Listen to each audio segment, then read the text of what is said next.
Thank you so much for watching Landumc Goes There. Please subscribe and hit the like button and the bell notification button. Don't Look Now is a 1973 film that's directed by Nicholas Roeg, and it was adapted from a 1971 short story by Daphne du Maurier. It stars Julie Christie and Donald Sutherland in the lead roles. The storyline goes that while they're still grieving over the accidental death of their daughter, John and Laura Baxter, played by Donald Sutherland and Julie Christie, head off to Venice, Italy, where John has been commissioned to restore a church there. There, Laura meets two sisters who claim to be in touch with the spirit of the Baxter's daughter. Laura takes these two real seriously, but John kind of scoffs until he himself catches a glimpse of what looks like his daughter Christine running through the streets of Venice. Now, there's a lot of people that know this film strictly for one thing and one thing only, the love scene in it. But there was a lot more to this 1973 film than the rumors that went with it about this famous scene, which we'll get into in just a little bit.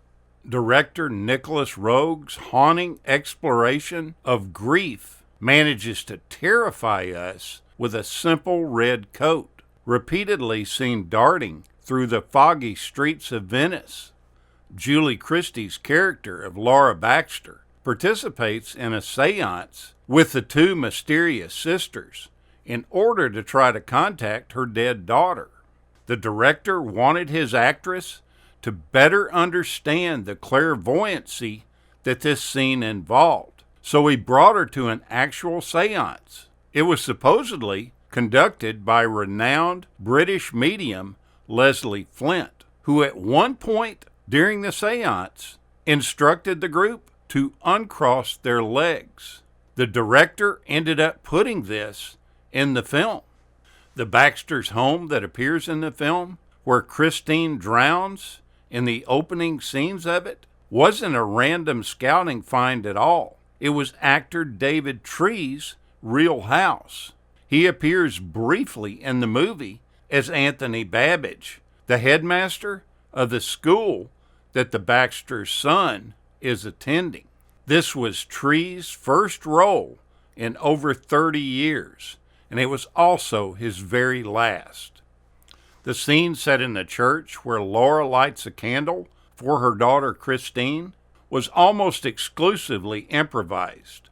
Originally intended to show the gulf that was between John and Laura's mental states, John's denial, and Laura's inability to let go, the script involved 2 pages of dialogue to illustrate John's unease at Laura's marked display of grief.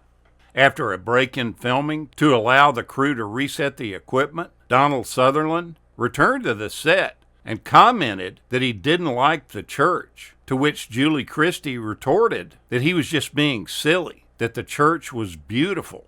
The director heard this and thought that this exchange was more true to life and more what the characters would have actually said to each other. The scripted version was pitched out and overwritten as they opted for real-life dialogue between the two characters.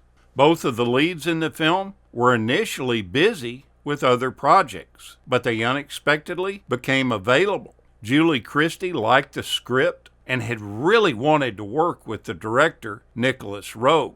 Donald Sutherland also wanted to make the film, but he had some reservations about the depiction of clairvoyance in the script. He felt it was handled too negatively and that the characters in some way should benefit from the ESP that was involved in it and not be destroyed by it.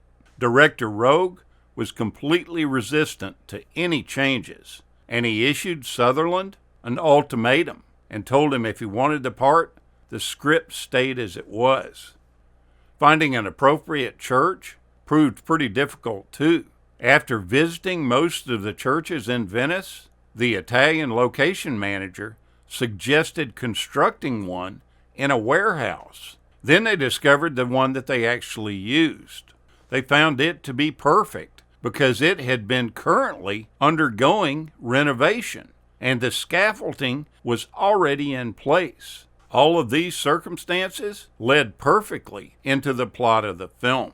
The director also decided not to use traditional tourist locations in Venice. He didn't want it to have a travel documentary look. Venice turned out to be a really tough place to film in, mainly due to the tides, which caused problems with continuity from scene to scene and the transporting of equipment there.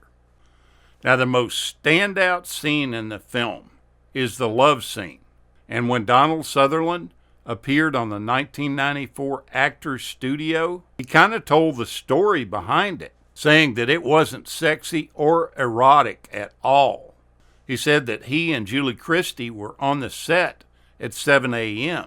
They were in dressing gowns, waiting downstairs while the room was being prepared. They both had a glass of champagne to kind of calm their nerves.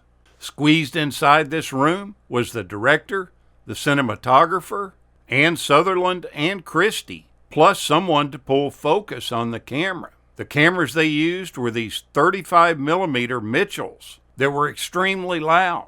The room had oak paneling on it, and the noise from the two cameras was amplified hugely. While the love scene was taking place, the director was shouting at them what he wanted them to do.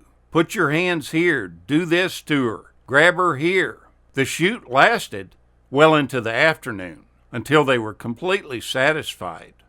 Now, the big story in that was that there was a rumor going around that it wasn't actually acting, that the filming involved them being intimate in real life. But that was just a rumor. But it continued to flood around Hollywood that that's what had happened. The former actress and model Susanna Moore tells the story about her throwing a dinner party that was attended by Warren Beatty and the director Nicholas Roeg. Beatty was still fuming over the graphic love scene that Roeg had filmed between Donald Sutherland and his then girlfriend, Julie Christie. It said that Beatty asked Roeg to step outside, and when he did, unaware that Beatty was angry because he had heard rumors that the director had cut together his own reel of outtakes of this scene and had been amusing his friends by screening it for them. The 6'2" Beatty then punched the smaller Roeg in the face. Beatty then helped him up. Roeg was shaken, but he got to his feet, examined his upper lip, and they both went back into Moore's apartment. Who knows whether all of this story is true or not, but certainly parts of it are. Take a look back at this really well done movie. I think you'll enjoy it. Thank you so much for watching, and we'll continue to chase the classics.